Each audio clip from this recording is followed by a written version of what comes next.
violence. It's not. Austin has never laid his hands on me.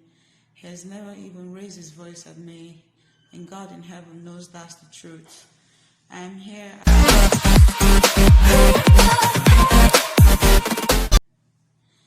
5 days ago, I made a video saying that my marriage to Austin Faani is over.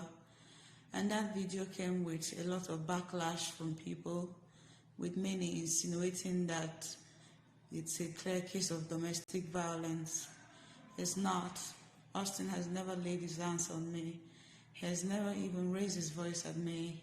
And God in heaven knows that's the truth. I am here at First Delta American Hospital as about receiving treatment.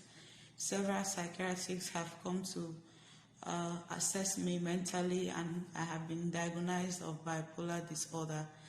Bipolar is real. Here in Africa, we tend to not know about it due to ignorance or overlook it.